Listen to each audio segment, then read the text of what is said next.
this is why I was saying it's aesthetic, right? The eternal source of art. And I've always said, if I had any artistic talent at all, I mean, you guys can see that I probably have an affinity for art because my videos are all art-based, they're all stick. Nobody draws stick figures better than me. But I'm a horrible artist. If I were to be able to draw like amazing stuff, I wouldn't be a philosopher. I'd be out on the corners drawing stuff. I think art is amazing. And this is why I need to do like a rigorous aesthetic series, like some really heavy aesthetics. After reading Buber, I was like, yeah, I want to get into aesthetics, right? I want to move a little bit away from the real sort of mechanized, logical. I love that stuff, but you know, and philosophy is awesome, you know. A little bit hardcore in the heavy math and science, and it'll come over here in aesthetics, right? And as you've seen, I haven't really been stumped by any logical problems, but I've been stumped by Buber, right? Buber stumped me when you get to the being level. At the being level, my brain, I don't get it. So I'm not going to present that. So the eternal source of art, the actualization of the thou through myself, right, is the claim, and I want to read what I thought was pretty cool on page 9 and 10. On page 9 and 10, so he says, this is the eternal source of art. Right? We're going to talk about the eternal source of art, which is, I mean, that just sounds cool. A man is faced by a form, and I probably should, well, I'll draw this later. I have a picture here that I'm going to refer to. A man is faced, and I want to read it slow, right, so that you get it, right? So let's read it slow. Philosophy is not to be read fast. A man is faced by a form which desires, the form has desire, right? A man is faced by a form which desires to be made, so it's not sort of actualized, which desires, the form desires to be made through him into a work. So we have man, just roughly, we have man, form. A man is faced by a form. A man is faced by a form which desires. A man is faced by a form which desires to be made through him into a work.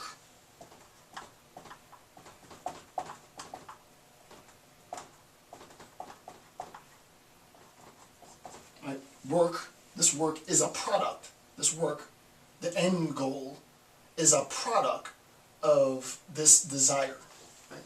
The form has this desire to become a product through man, which is super cool, okay? And this is actually, you know, you got to go through it slow. This form is no offspring of his soul, which is obvious. The arrow goes this way, not this way, okay? So this form is no offspring of his soul, but is an appearance projected to me, an appearance which steps up, to it and demands of it the effective power. So there's some power here, right?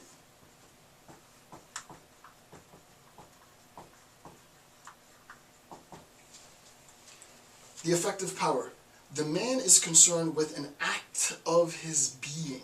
An act of his being, right? So his being has to act. So,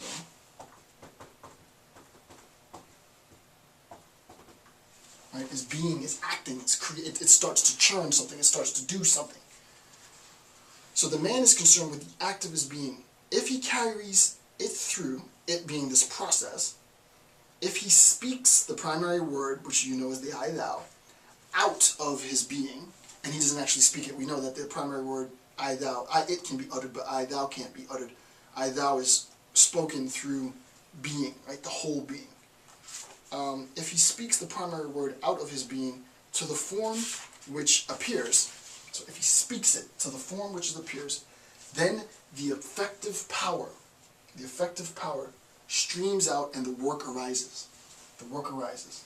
So all of this is really clear. Well, it's not necessarily clear. I wouldn't say that's clear at all. That's about as opaque as it gets. But you know, you do philosophy enough, you can analyze pretty well. What in the world is this? We know what this is. We know what this is. We know what this is. We know what this is. We know what this is. What is the effective power, right? And we'll see. We'll see what the effective power is. I just really like that passage, right? The passage not only sort of crystallizes the dialectic relationship between man and thou, between human, woman as well, between us and thou. You recognize that thou has this desire. And this is why in the last series I said the infinite manifests finite. Right? Obviously in religious traditions, and I mean religious in like canonical religious traditions, there's almost always some reference to the infinite made finite. There's almost always some reference to that which exists eternally becoming finite, right? For Buber in this account, we have to recognize that there is, we don't yet know, and we have to read more to, there's a lot that needs to be fleshed out here. The structure is pretty solid. That there is a desire of this form to attain and arrive at this work, right? And we'll make sense of that in a second, right? But the form obviously can't do it on its own, whatever this form is. And even to talk about the form as it is already wrong. But there's no other way for me to do it, because you know, private language is impossible. So think of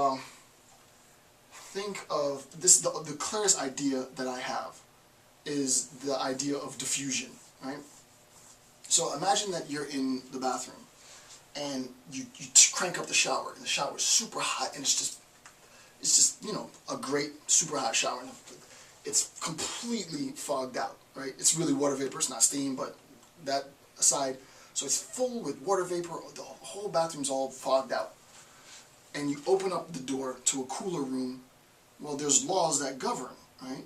And all of this fog, all of this water vapor is going to diffuse out and try and attain some equilibrium within the room, right? And someone will see, oh wow, you just took a hot shower, look at all that fog coming out. In a sense, right, this is not what Buber's saying, but I need words in order to make sense of this, even though all of this transcends words. In a sense, you could say, incorrectly, but you could say, that there was a need, it was necessary. I mean, if you wanted to be logical, you could say that it is necessary because of laws.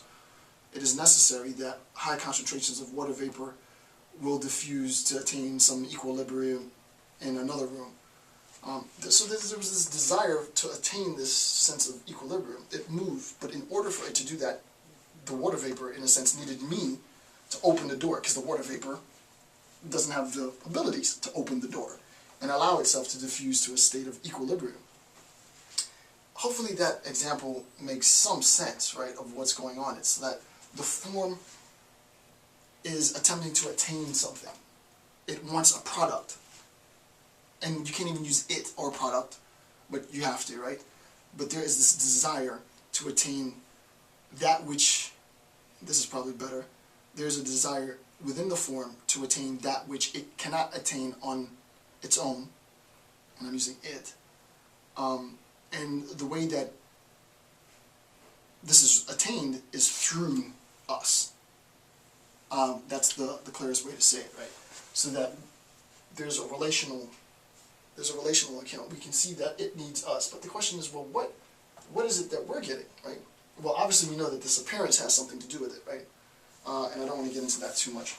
So what I did is, I went through and I read, I probably spent like an hour and a half reading like page 9 and 10, going through it, itemizing it, drawing out, trying to make sense, looking through other secondary texts and so on and so forth. And I came up with this diagram of at least my interpretation of what I think is going on.